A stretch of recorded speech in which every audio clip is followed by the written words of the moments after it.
Bismillahirrahmanirrahim. Hak keempat, hak lisan dengan berbicara. Ini adalah bagian daripada perkara yang menjadi hak dari saudara-saudara kita.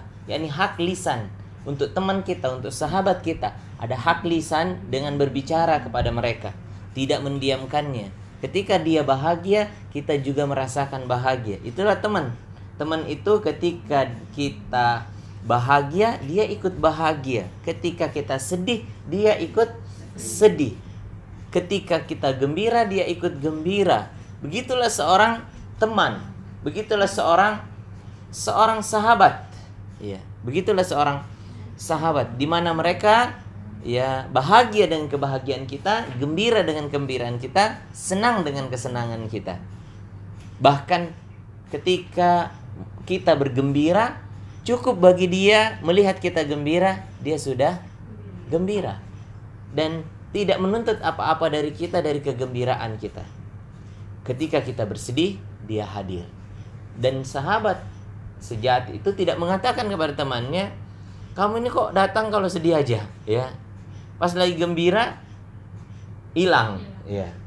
Pas lagi bahagia, hilang. Pas lagi senang, hilang. Tapi lagi sedih, lagi patah, lagi jatuh, lagi hancur, kamu kok datang, ya. Maka seorang sahabat justru memang itulah sahabat. Dia hadir ketika sahabatnya, temannya hancur, jatuh, terpukul. Sama seperti orang tua kita. Itu ketulusan. Kita belajar ketulusan dari orang tua kita.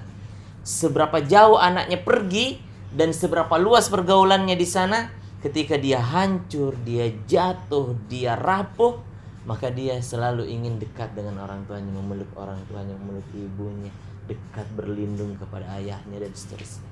Dan tidak pernah dari mereka mengatakan, kok kamu kalau senang aja, kalau sedih aja ada di sini.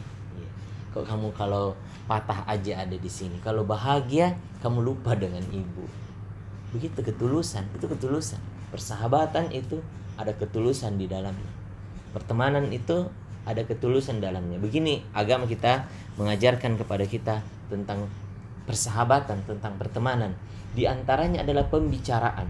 Pembicaraan dengan lisan, di mana kita dituntut diam dari perkara yang tidak dia sukai. Tapi kita dituntut berbicara untuk perkara yang dia sukai, untuk perkara yang dia sukai. Persaudaraan. Siapa yang menerima diam berarti berteman dengan ahli kubur. Maksudnya persaudaraan adalah memberi faedah, bukan berlepas diri dari mereka. Persaudaraan itu adalah memberi manfaat.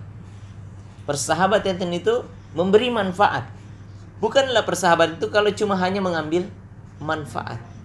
Bahkan persahabatan itu memang memberi. Bahkan dia memberi. Di situ ada ketulusannya, ketulusan dalam persahabatan.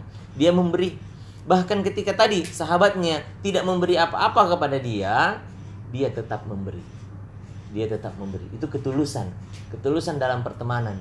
Ketulusan dalam persahabatan. Ketulusan dalam kebersamaan dengan orang-orang yang kita telah akui sebagai orang yang dekat dengan kita, yang kita cintai, yang kita harapkan kelak nanti ada syafaatnya untuk kita, sebagaimana kita bahas pada pertemuan yang lalu. Diam berarti menahan diri dari apa-apa yang menyakitkan. Yang kita tidak berbicara untuk hal-hal yang menyakiti dia. Termasuk perkataan tadi, ketika dia datang dalam kondisi rapuh, lalu kita bilang kepadanya, kenapa kalau saat rapuh kamu datang?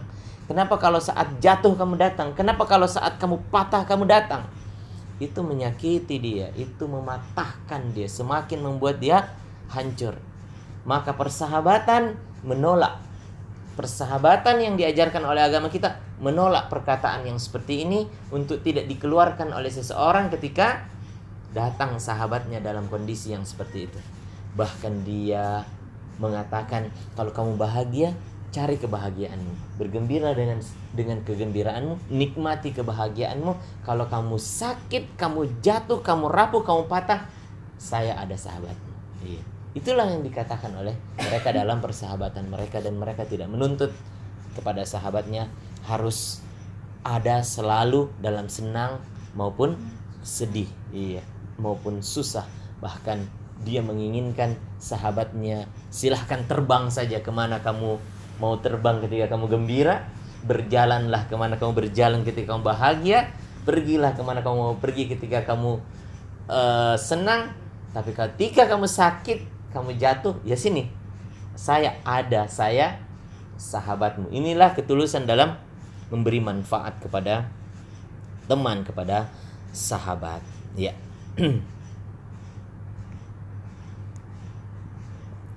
Ya, termasuk mencari kesenangan dan kebahagiaannya dengan bertanya, ya.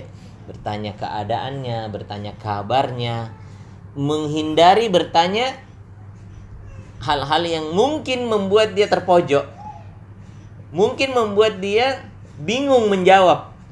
Termasuk seperti yang kita bahas yang kemarin. Kamu mau kemana? Kamu dari mana? Ya. Kamu mau kemana? Kamu dari mana? Ini bisa saja membuat dia terpojok, dia bingung, dia, loh, saya mau jawab apa ini? Iya, karena itu bisa membuat dia sedih kalau dia bingung juga mau menjawab apa. Silakan. Dalam as-sahih dari riwayat